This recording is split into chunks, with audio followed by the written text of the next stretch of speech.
Yeah, let's start. Hello, everyone, and welcome for Northeast Ohio Chapter second presentation for Leadership and Strategy series. Today, our presentation about how to protect your project during the pandemic and beyond. Before we start, just a quick slides. The agenda today: introduction, the webinar, how to protect your project during the pandemic and beyond. Question and answer will be after the webinar. BMI Northeast Ohio Chapter upcoming events and how to claim your BDUs. Again, we are using Zoom for this event. Everyone is muted, and please, if you are not, just be sure that you are mute and silence. Use the chat feature for any question, and please just write the word question before any question so that we know this is a question for the speaker. Special thanks to our sponsors, ABEX, Strategic System, Tech System. Welcome to Northeast Ohio new members for July 2020. And congratulations to newly certified leaders for July 2020.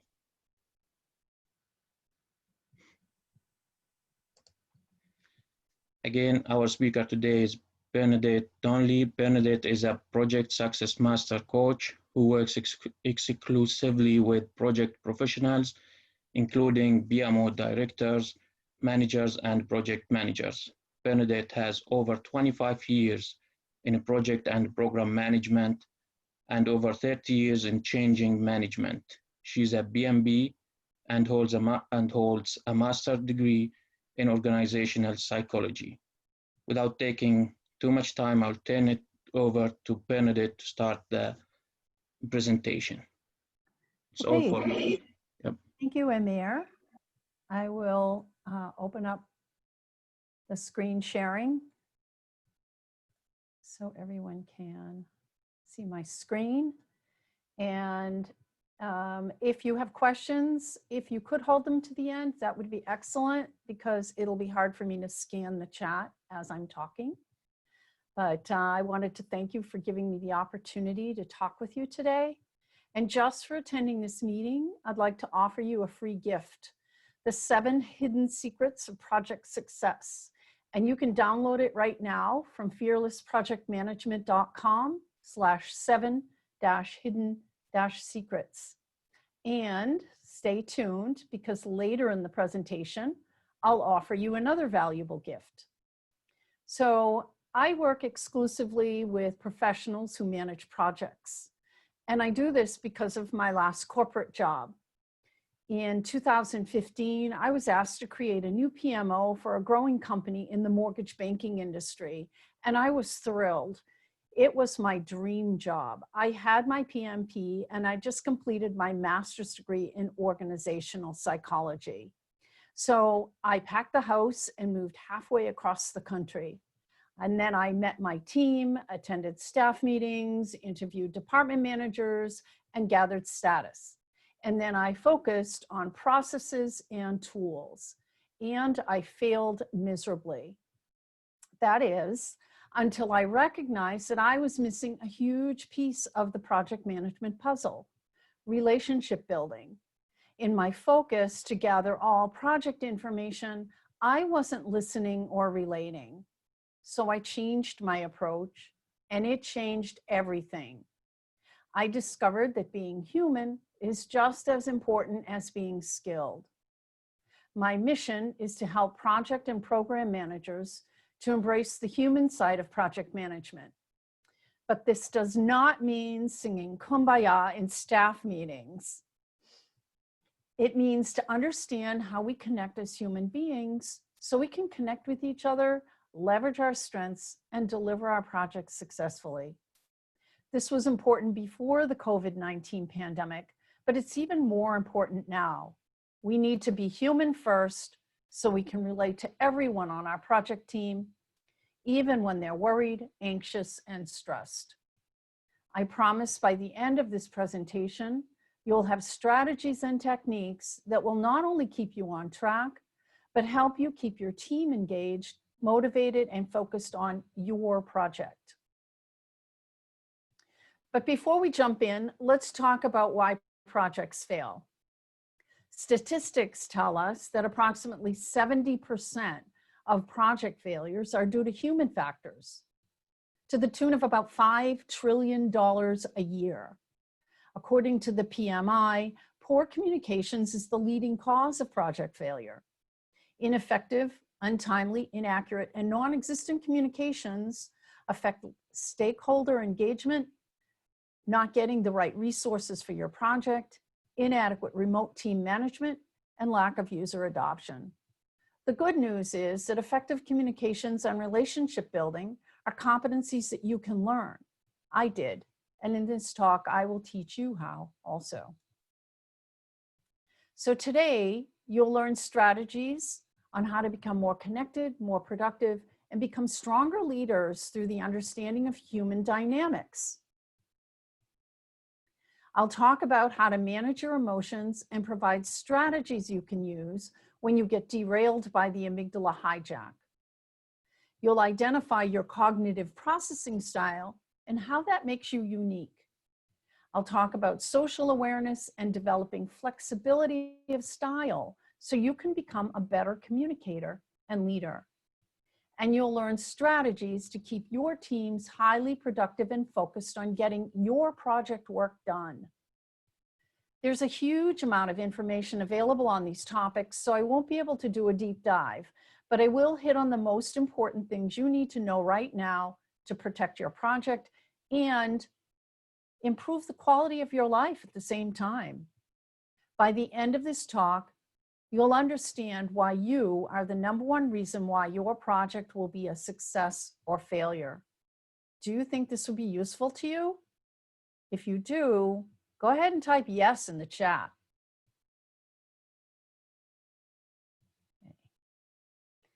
So people are just jumping in. So I'm seeing people saying, yes, this will be valuable. So let's get started.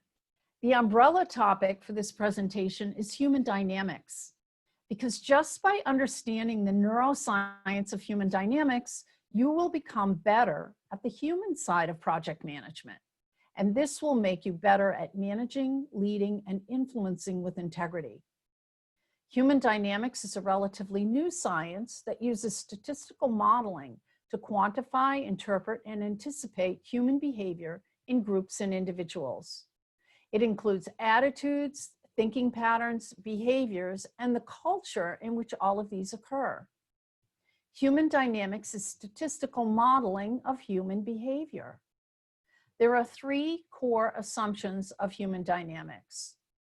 First, as humans, we are all wired to connect. We have mirror neurons that fire when we observe the same action or sense the same emotion as another person. These brain patterns are key to child development and to relationship building. And there are lots of examples of this. Have you ever been in a group where someone starts laughing and it seems to be contagious? The next person, then the next, then everyone is laughing with tears running down their faces. Or maybe you were in a perfectly good mood and someone tells you about a terrible loss. Your mirror neurons fire and you're sad right along with them. This empathetic connection has been proven by MRI technology. It shows that the same areas of the brain light up in both the person who experienced the event and the person listening to the story. The second key to human dynamics is that we're all wired to follow our leader. As we progressed from the jungle to farms and cities, this enabled us to find food, migrate to better climates, and today, this is why kids succumb to peer pressure and why we wait for the most important person in the room to show a reaction before we do. The third human dynamics assumption is that we're all different, but with core cognitive similarities. That means that we all have the same brain construct. Right now, human dynamics modeling is being applied to anticipate and predict how the coronavirus will impact us on all levels. This modeling takes into account how our behaviors, attitudes, and cultures will affect the outcome of this pandemic on our lives. In project management, just understanding human dynamics improves connections with ourselves and our teams. In this talk, I'll help you understand self-awareness and social awareness, two key components of human dynamics. Let's start by becoming more self-aware. So self-awareness or self-knowledge affects every aspect of your world, inner and outer. There are three components of self-awareness, and I'll go into more detail on these in the following slides, but here's a summary. The first component of self-awareness is understanding your emotions. Are you positive, curious, open, and trusting? Or are you negative, anxious, stressed, and angry? When you're in a negative emotional state, you cannot be an effective leader. The second component of self-awareness is understanding your internal dialogue. How do you talk to yourself and what do you say? Do you beat yourself up with negative comments? Do you judge yourself? Or do you ask questions that bring you to problem solving? The third component of self-awareness is your thinking style. The way you think is unique, and understanding it allows you to relate better to other people, even the ones that don't think like you do. Now for the details. So the first step to self-awareness is understanding how you feel. All our behaviors, decisions, and actions are based on what we feel, and then we justify with logic, but the action is based on feeling. Feelings are real and not intended to be denied, pushed away, or expressed by shouting, throwing things, or hurting someone else. Everyone has feelings. It's a human thing. When something triggers an intense emotion, it starts a physiological reaction. That surge takes 90 seconds to blast through your body. On the 91st second, you can choose to hold the state it put you in or to let it go and choose a different state. Essentially, emotion is pure human energy, and you can use that energy any way you like after 90 seconds. So identifying what we feel is critical to taking advantage of the energy and using it in a positive way. But before we can identify it, we have to determine what it is that we feel. Some experts say that humans can experience 34,000 different feelings. So let's start with the obvious. This wheel on the slide shows 133 feelings.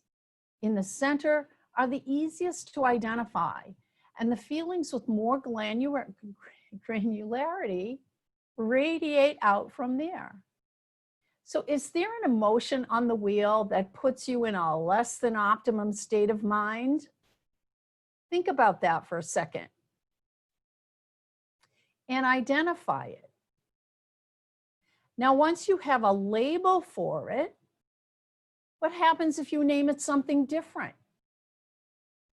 Think about the feeling you identified as pure energy, and then think about what you want instead. Now, feel it transform into energy that you can use in a positive way. If you feel anger, think about it as the energy of personal change. What if you called it motivation? If you feel fear, think about it as the energy of doing your best in a new situation. What if you called it excitement? If you will feel overwhelmed, think about it as energy that will help you organize and prioritize. If you feel anxiety, think about it as the energy of getting things done.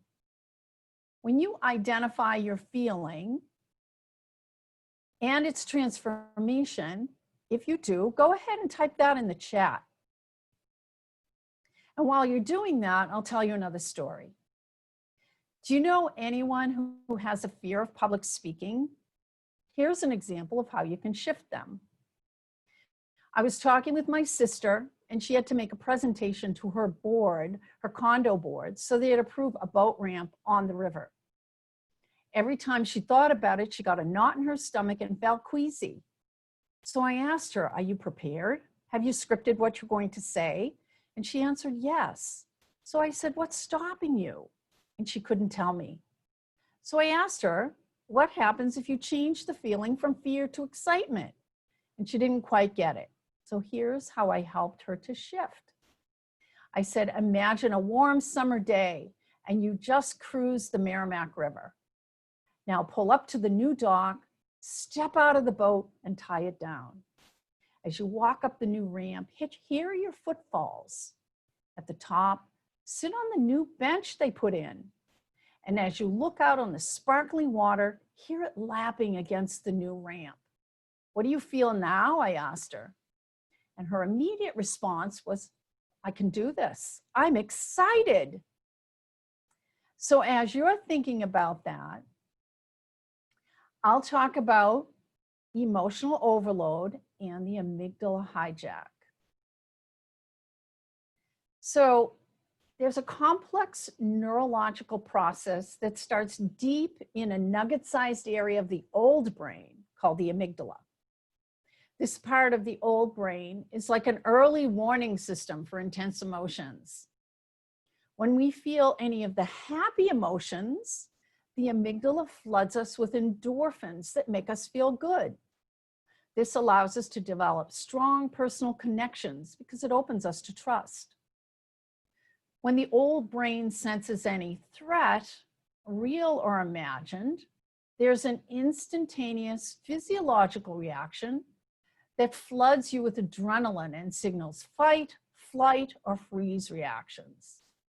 At the same time, it blocks access to your neocortex, your thinking brain. This is because the old brain is lightning fast and the thinking brain takes more processing time. This old lizard brain of ours enabled us to survive as human beings when the world was full of very real dangers. If our Neanderthal ancestors took the time to make a plan as the saber-toothed tiger was approaching, do you think we'd be here now? Well, there are no more saber-toothed tigers, but we still have that old lizard brain. When you're stressed, worried, or angry, your old brain is in charge and you don't have full access to reason or logic. You can't be an effective leader when you're in this state because your old brain is running the show.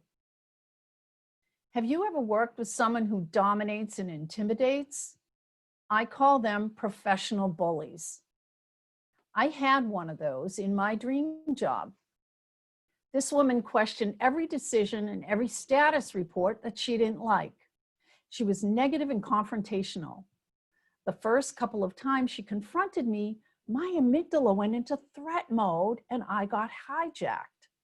I reacted as if I was being mugged on the street. I couldn't think or act as professional. I froze. Have any of you been there? You make a mistake under pressure, you're confronted, and it feels threatening. You're either tongue-tied or you get very defensive. This is your amygdala doing what it does best. This happened to me several times before I decided not to let it happen again. To change, I took a new look at my reaction, but I looked internally rather than externally. I discovered that I could flip the switch by changing my state. So the next time it happened, I told my freaked out inner self that I was just amygdala hijacked. And internally, I began to chuckle. And that caused my physiology to shift. In that moment, the mirror neurons kicked in. When I became calm and non-confrontational, so did she. The dictatorial client suddenly became calm and communicative. I flipped my switch with laughter. Laughter releases the amygdala's threat alert and activates the opposite, feelings of joy, happiness, and play. These feelings open channels in your brain that allow you to relate and to think. When I learned to conquer the amygdala hijack, it let me know that I could manage my inner state And that changed my perspective on the project and on my job.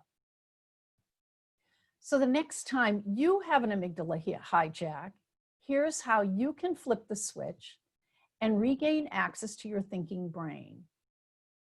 First, recognize that the old brain is in charge.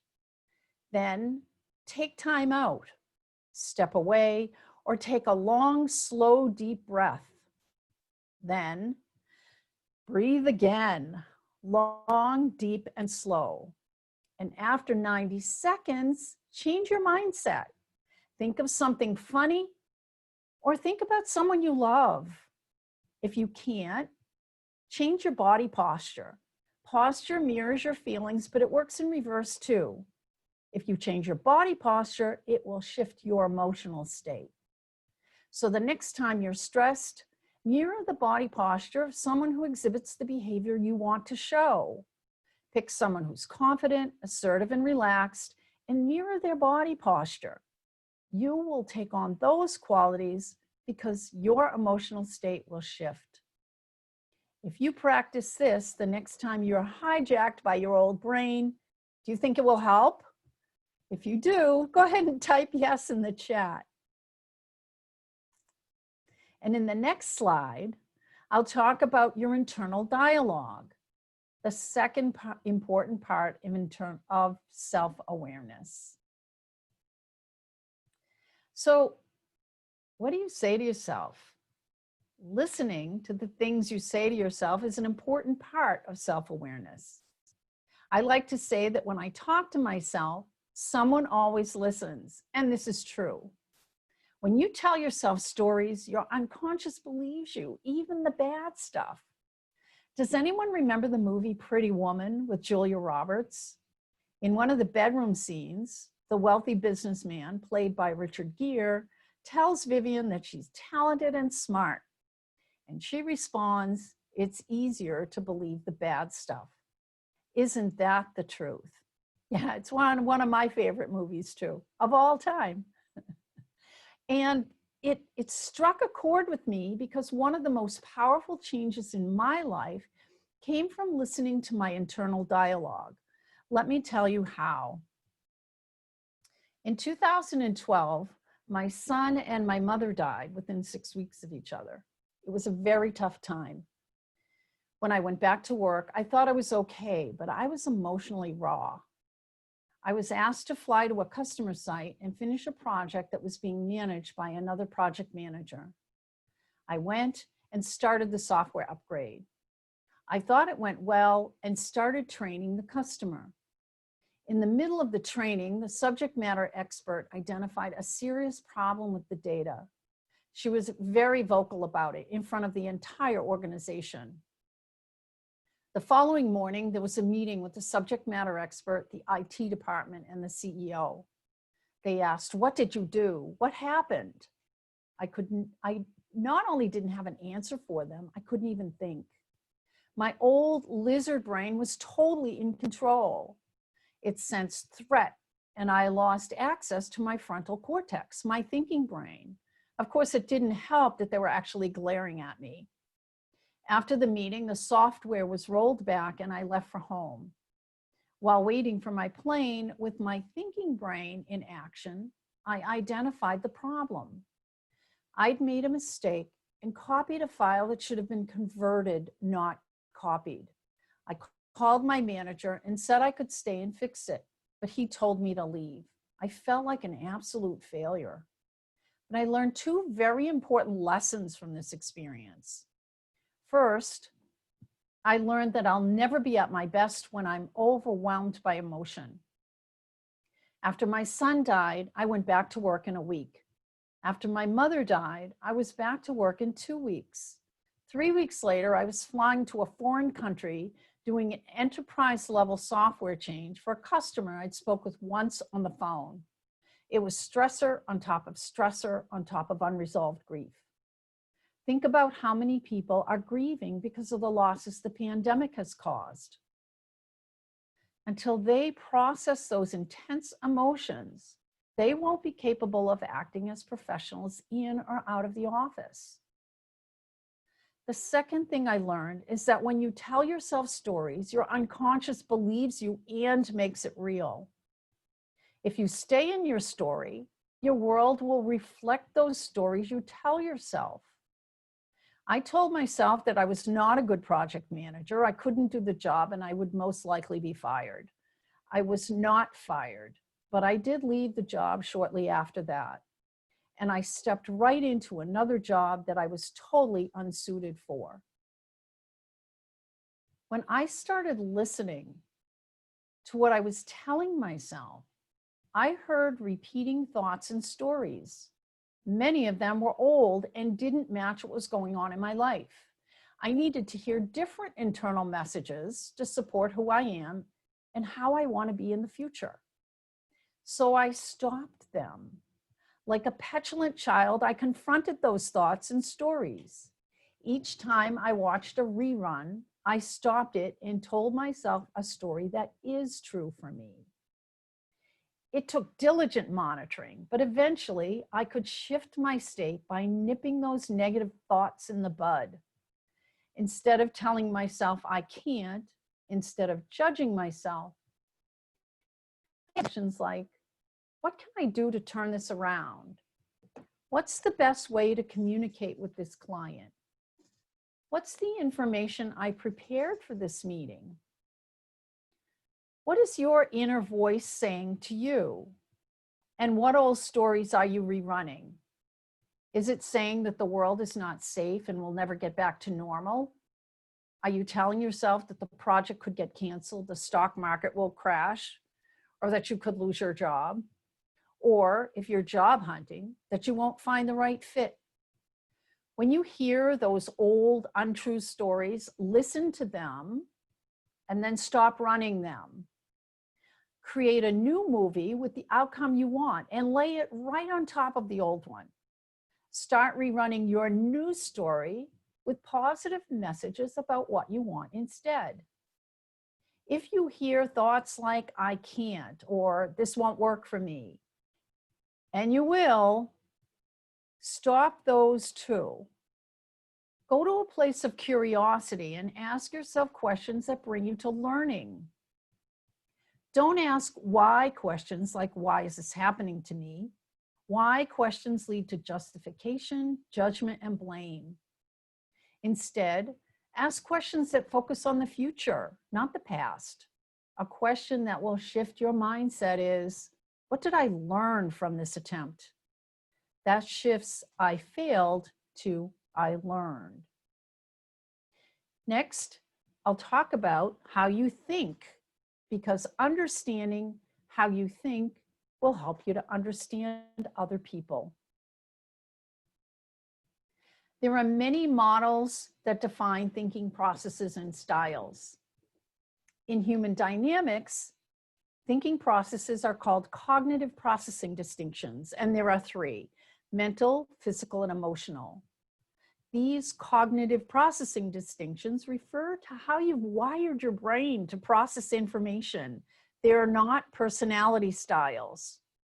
Personality styles are based on patterns of behavior and are often contextual. Cognitive styles are based on how our brains are wired. Your cognitive style reflects the way you think. We all have the capacity to think with any cognitive distinction, but typically one style is dominant and one is secondary. But no matter which distinction is dominant for you, it has nothing to do with your intelligence or your emotional intelligence. It's all about moving neurons around in your brain. And in the next slide, you'll discover your dominant cognitive distinction. So here they are, the three dominant cognitive distinctions in human dynamics. And again, they're not personality styles. They refer to the way you've trained your brain to process information. As I describe them, try to identify your dominant thinking style. And when you do, put it in the chat. The mental distinction is vision first. It's related to the mind. It's expressed in thinking, and seeing things from a detached perspective. People with dominant mental distinctions establish principles and they have purpose and vision. They jump to the overview because they see the big picture. If your dominant thinking is mental, go ahead and put it in the chat. Emotional is compassion first. It's all about forming relationships. It's the subjective part of us that knows and values the world of feelings in ourselves and others. People with dominant emotional distinction use communication to relate and organize information. They think things out by talking it out. They use creative imagination to make new connections among diverse elements. They are great collaborators. If your dominant thinking is emotional, put it in the chat. Physical is action first. It's the most down to earth and practical. It's expressed in making, doing, actualizing, and operationalizing. These are the action, get it done people. People with dominant physical distinctions focus in the realm of the senses rather than the mind or emotions. They're concerned with understanding the operation of systems, how things work, and with creating effective systems of operation. If your dominant thinking is physical, go ahead and put it in the chat. And as you put your thinking style in the chat, just notice people who have different thinking styles than yours. And remember, there's no better or worse. There's no bad or good. This is all about our brains and how they're wired. But don't get too hung up on figuring out your dominant thinking distinction, because if you're like most people, you have a blended thinking style, and I'll talk about that next.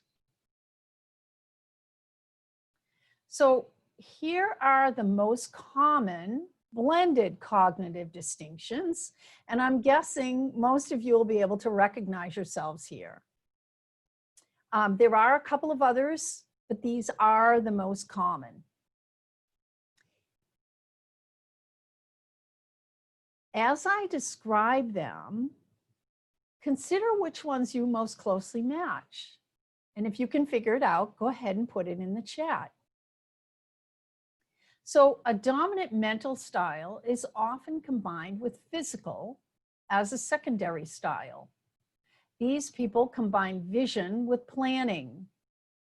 They are great at developing and implementing long-term plans. Dominant emotional is often combined with physical. These people are great organizers. They excel at collaboration. Dominant emotional is often combined with mental. These people are great at short-term plans. They form relationships to innovate and drive solutions. Dominant physical is often combined with mental. These people are great at strategic planning. They combine action and doing with the long view. Dominant physical is often combined with emotional. Here we have action-oriented people who are great at coming up with practical solutions. If you've identified yourself, put it in the chat. If not, that's okay. But take a look at the strengths and communicating styles on the slide. Can you identify the thinking style of someone who is not like you? How does that understanding change the way you'll be able to relate to them in the future? I'll talk about that more later, but before I do, let me tell you about the second gift I promised you. So do you wonder what it would be like to have your manager and clients raving about you because you deliver every project on time and under budget? When was the last time you felt the satisfaction of successfully delivering your project to customers who are so delighted that they immediately adopt the changes you delivered? In the beginning of this talk, I mentioned that my mission is to help project professionals to embrace the human side of project management. I help program and project managers to become more successful through better communications, relationship building, and to conquer the inner demons that slow them down. It's a 5-part process that takes a holistic approach, so you manage your inner state while moving towards your own version of success. We start with your goal. You get crystal clear on what success looks like for you. Then you define the skills you have and the skills you need to get there. We take inventory of your environment and how to optimize it so you surround yourself with everything you need to move forward. Along the way, we uncover hidden or not so hidden obstacles that are blocking your path. And in each meeting, you define your next actions. It's like setting the location of your personal GPS. My gift for you, just for attending this presentation, is a free project breakthrough session so you can create a personal action plan that will drive you towards success. You can go there right now and get on my calendar.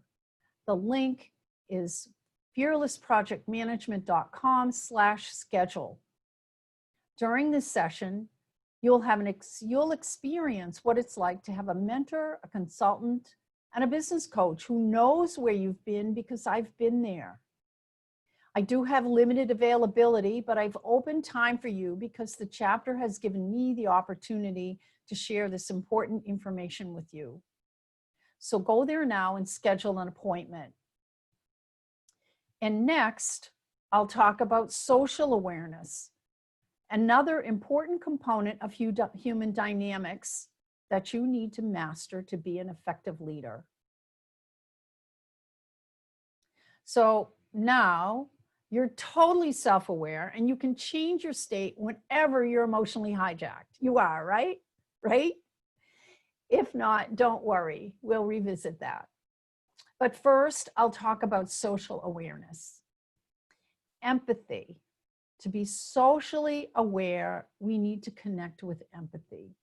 We need to recognize different thinking patterns and styles, and we need flexibility of style so we can modify our own behavior.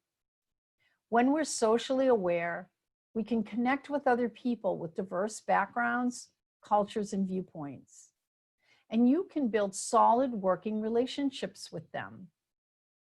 Connecting with empathy is so important because as humans, we're wired to connect. When we pay attention to the feelings of someone else, we take on those feelings so we can identify them and relate better. In business situations, feelings and emotions are typically off limits. Yet many studies have linked empathy directly to job performance. People who work for leaders with empathy show loyalty, are more engaged, they collaborate, and they're more creative. One reason for hesitancy to talk about feelings at work could be that there's a basic misconception about what empathy means. Empathy is not about people-pleasing or sympathizing. When you connect with empathy, you can sense feelings, thoughts, and experiences of the other person so you can determine the impact your actions will have on them. In business, workplace empathy might look like being a good friend by paying attention to the feelings of your fellow employees. But it doesn't mean that you have no boundaries or go to the place where the other person is. You can consider their experience as separate from your own. Now consider some of the ways that the pandemic has affected your life. Are you working from home with different surroundings and distractions? Are you trying to decide if you'll send your kids to school or keep them learning at home? Do you have plenty of food in your pantry and freezer? Now think about how others might answer those same questions. Some people have lost their jobs and are out of work. Others are losing their businesses. Some people have no choice but to leave home for work, going to the front lines where they're exposed to the virus every day. These people may also be worried about the safety of their children at school and at daycare centers. And many people are struggling and worried about the future. When you relate with empathy, it benefits you and the person you're relating to. Being empathetic takes you outside of yourself and opens your mind to what others are experiencing. Why? Because we're all wired to connect. A side effect of empathy is that it neutralizes feelings of isolation, both for you and the other person. This is so important now because our lives have been so restricted by stay-at-home orders. And even as these restrictions lift, many people will continue to work from home and still feel isolated from their teams. When we recognize that everyone is coping with these massive changes in their own way, and we relate on their level, we make stronger personal connections and we build better relationships. The connections you make will keep people focused and the project moving forward. Next, I'll talk about recognizing differences in other people so you can relate to them better. So you've already seen this slide, and you might already have a good idea of your blended cognitive processing style. But now take a look at it from the perspective of your coworkers and your team members. Think of someone you absolutely enjoy being around. How well do you relate? Do you share ideas and strategies, or do you just like to talk? Is their thinking like yours? Now think about someone you just don't relate to. How do their differences show up? What cognitive style do you think they have? Let me share an experience I had recently. Last year, I met a woman at a seminar who I just didn't like being around. She's very smart and very successful. But when she talked about her work, her problems, or the soap in the hotel bathrooms, it sounded to me like nails across a blackboard. Other people didn't seem to have the same reaction, and that surprised the hell out of me. I thought she was arrogant and boastful. So as I was reviewing my notes on cognitive differences, I realized that she has a very different style than mine. She likes to talk about her problems to sort them out in her head. She takes action only after she checks in with everyone to make sure they're okay with it. When I realized that, I stopped judging and my heart went out to her. She has problems and she's trying to solve them, but her way is different than my way, and now that's okay. Studies tell us that 90% of all difficulties in organizations can be linked back to conflict from relationship problems. When you understand your thinking style and aware of the thinking styles of the people around you, it avoids misunderstanding and conflict. By understanding and respecting differences, you promote open communication and teamwork. Your team becomes more effective because there's a shared base of understanding, and this allows you to leverage each other's gifts and strengths. This has always been important, but it's incredibly important right now. Think about someone who has a different thinking style than yours. Think about, how other people think. Now, think about how you can take a different approach when you communicate with them.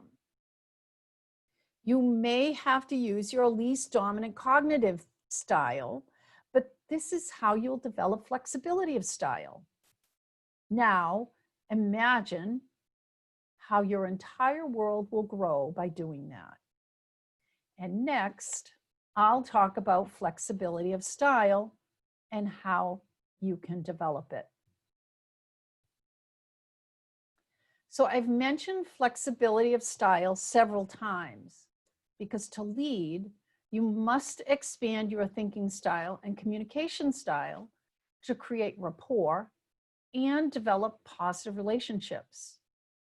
Great leaders negotiators, and influencers can relate to many different types of people, even with those who think differently, who have different personality styles, and who are from different cultures. But most of us stick to what we've always done and assume that it's up to the other guy to change, So let me share some words of wisdom. If you always do what you've always done, you'll always get what you always got. And is that what you want? The more choices you have, that is, the more flexible your style, the more likely it is that you will communicate your message. So how do great leaders do it? And how do you develop personal flexibility so you can relate to all of your stakeholders? Here are some strategies you can put into place now and become more human and a more successful project manager. First, be aware of your own state. Are you in a good place to connect with another human being? If you're in threat mode, shift your state. Flip the old brain switch and regain access to your thinking brain. Remember, we are all wired to connect and to follow our leader. When you communicate, start with tolerance and acceptance. Don't make assumptions or judgments. Be open-minded. And viva la difference.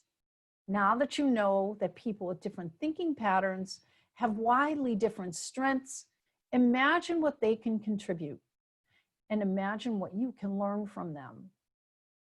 Be empathetic, especially now. Everyone's dealing with the pandemic differently. This is an opportunity to develop deeper connections. Ask, how are you, before asking, what have you done? Here's a quote from author Maya Angelou. At the end of the day, people won't remember what you said or did. They'll remember how you made them feel. And practice active listening. Be less vocal. Ask questions like how and what to encourage input and contribution. Don't be preparing your response as they're talking. And when it's time for you to share, present your ideas with courtesy and respect. Accept criticism with gratitude. Not everyone criticizes well. When somebody gives you feedback, go to a place of curiosity. Ask yourself, what do I need to change? And what can I learn? Finally, take it one step at a time. To make your positive changes permanent, make small changes, get an accountability partner, and stay at it. Before long, you'll be connecting at a whole new level. Can you see this working for you?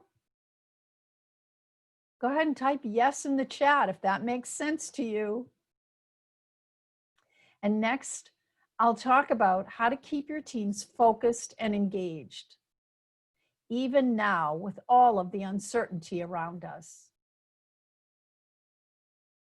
So there's nothing normal about conducting business right now, but it's your job to keep the team positive and productive. Teams are like tribes, and right now, for most of the members of your tribe, the world has become a very scary place.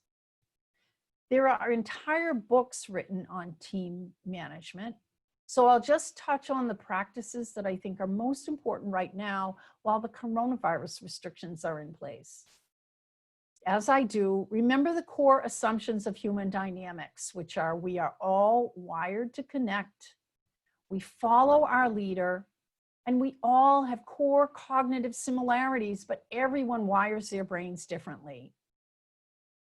So first, be the kind of leader you would like to follow.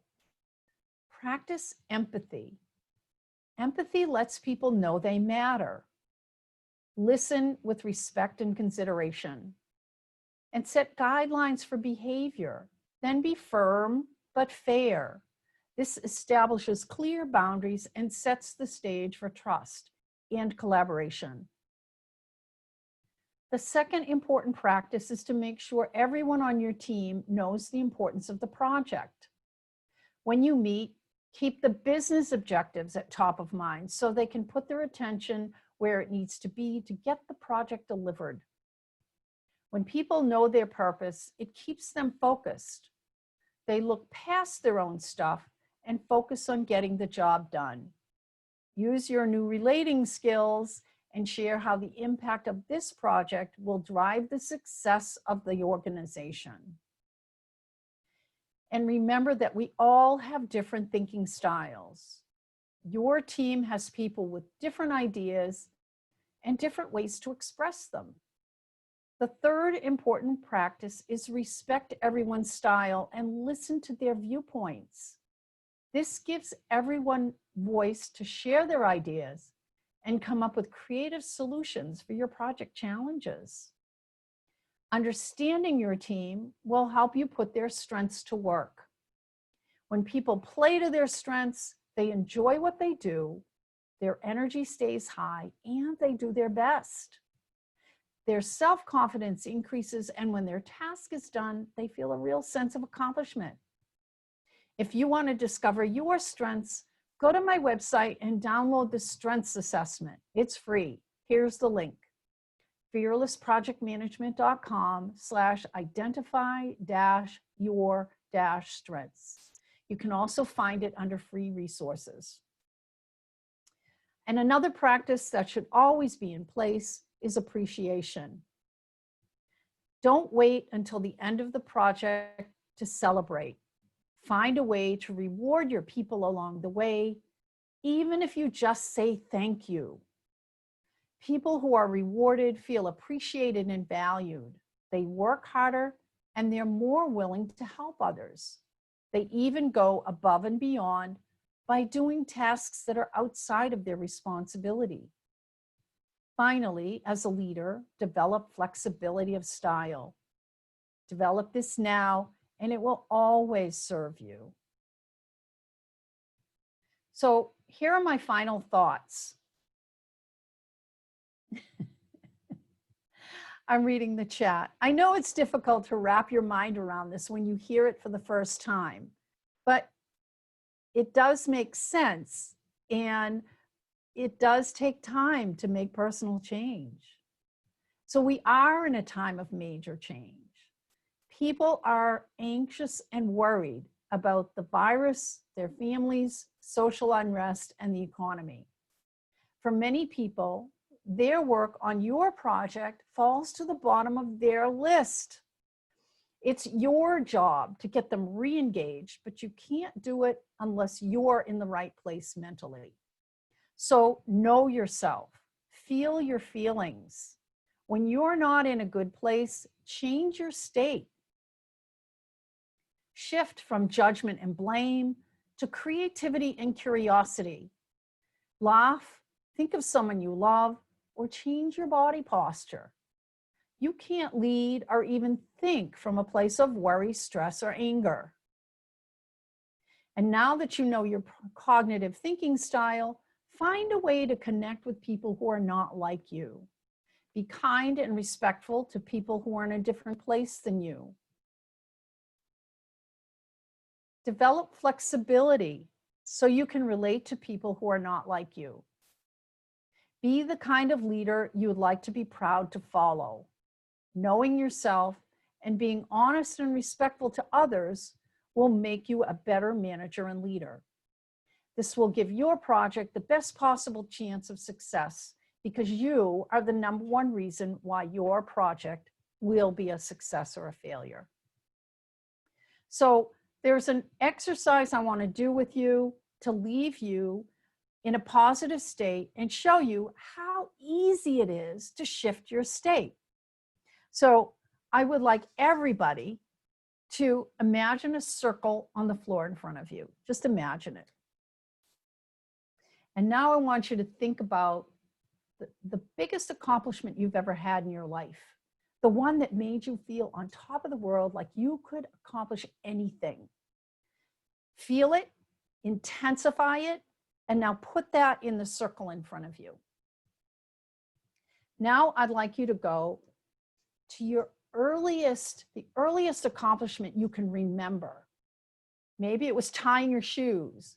Maybe it was reciting something in school. Go to an accomplishment that you felt really, really proud of. You earned something. You got recognition for it. Put it in that circle right on top of that big accomplishment. Now I would like you to think about all the accomplishments in your life. You can do this really, really quickly. Let them all come into your mind really quickly and let them flow right into that circle. And let that circle get so intense with your accomplishments, with your confidence. Now, I'd like you to stand up if you can, and step right into that circle. And I'm going to do it too. So stand up and step right into your circle and feel that energy of confidence and accomplishment and self-knowledge and self-intelligence and everything good about everything about those accomplishments. You can hear cheering, you can hear good sounds. Feel that energy come all the way up through your feet and fill you to the top of your head. And when you're really in that feeling, put your 3 fingers together on one hand or both hands, whichever are available to you, and let that feeling flow into your hands. Okay, now let it go. Now think of a situation where you might be less than confident. Something coming up either next week or in the future, and you have to do maybe a major presentation, or you have to do something really big and it's scary. And when you think about it, put your 3 fingers together and imagine that feeling of accomplishment and confidence flowing right back into you from your hands, from your 3 fingers, and let it fill you up again. And know that whenever you have a challenge, from here on in, you can simply put 3 fingers together, and that energy of confidence and accomplishment and self-knowledge will fill you up again every time you do it. And that's my final thought. So do you have any questions? And I'd like to say, if you would like the slide deck, I know I covered a lot of information. Put your email in the chat. You can do it by sending me a message. I'm a panelist. So if you want to send a message to the panelist, if you want the slide deck, put your email in the chat. And I'd also be willing to, I'd like to hear what your takeaways are. And of course, if you have any questions, go ahead and ask your questions. You can just put a Q in front of them if you have a question. And while I'm waiting for people to get their thoughts together, get their thoughts around that, one of the questions that has been asked of me in the past is, how do you connect with people in a virtual meeting? So that's really, really easy to do when you're listening, even if they have their video off, but certainly if they have their video on. Listen for shifts in voice. If their video is on, watch for shifts in their facial features, maybe their jaw dropping a little, the muscles around their mouth dropping. Or a good example of a change in state is when I read the story about my mother and my son passing away within 6 weeks of each other. I mean, even saying it now, can you hear the shift in my voice? When I talk about that, I realize that's a very difficult part of this presentation. I have to shift back in order to give you guys the best experience of this presentation. And I literally have to shift my mindset back. But if you can hear that shift in my voice, that's what you listen for. And when you hear something like that, check in. Say, wow, I think you just went off somewhere. Is there something you're concerned about? Ask questions. How can I help you? What's going on with you? Okay, so I have a question here. What do you do if you feel equally competent in each of the styles? I don't seem to have a dominant style. And you know what? That's really, really wonderful, because that means you can be flexible. That means you can relate to people with different styles. So somewhere along the line, you developed a style and you realized it wasn't enough. So you developed another style. And somewhere along the line, you developed an ability to use all three of the cognitive distinctions. And that puts you in a leadership class if you're able to, because you are able to relate better to other people than people who use only one style or a blend of two. I hope that answered your question. All right, does anyone have any other questions? Put your slide deck, put your email in the chat if you'd like the slide deck, and I'll send those out either late tonight or early tomorrow. And here's how you can get in touch with me. Please take advantage of the free session. You will come away with more than you thought you would. You'll find out how the support and mentorship of a professional coach will make you more successful. And you'll come away with a personal action plan. Right. And go ahead and take those free resources. They're yours. 7 hidden secrets and identify your strengths. And that's all I have for you. So Amir, or could the chapter take over? Do you want this? Do you want me to stop sharing? Sure. Thank you. Thank you for your valuable presentation today. And yeah, we'll just share. Let me just share the presentation back for claiming. I hope I'm sharing the screen. Yes, we see your screen.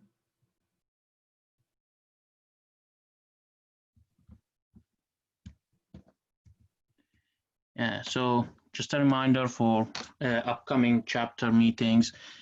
8/20/20, we have a Technical Thursday webinar. As a Northeast Ohio chapter, we have technical webinars every third Thursday of each month. It's in the like noon meeting. In 9/3/20, we have the third session for leadership and strategy session. It would be let's start learning from lessons learned.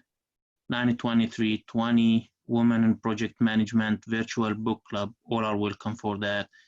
11/5/20, Vision 2020 Professional Development Day and International Project Management Day. Please, for more details about Northeast Ohio chapter events, visit our website, www.pmineo.org. Again, to keep up with your BDUs, these are some resources, some sites, websites for keeping up with BDU for your credentials, PMB, BMI, ACB, and others. For today's session, this is the BDU claim code, and you can use it for BDU, half BDU for leadership and half for strategic. Total is 1 BDU. That's all for today. Thank you for your valuable presentation. Thank you for everyone joining us in this evening. Okay, if anyone has any more questions, I'll be glad to stick around for a few minutes. Sure. Show the code again, Amir, the claim code. Yep. I think we have more.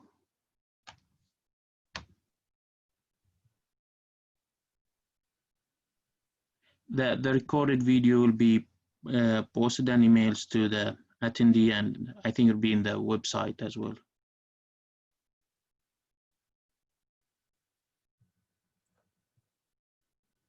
I hope everyone enjoyed this presentation. I know it was a lot of information, but even if it just got you to start thinking about how you can present yourself better, then you'll be a better project manager. So Yeah. my final thought is be human in the best way possible. Sure. Thank you. Thank you, Bernadette, for your valuable or added value to the chapter and for this presentation.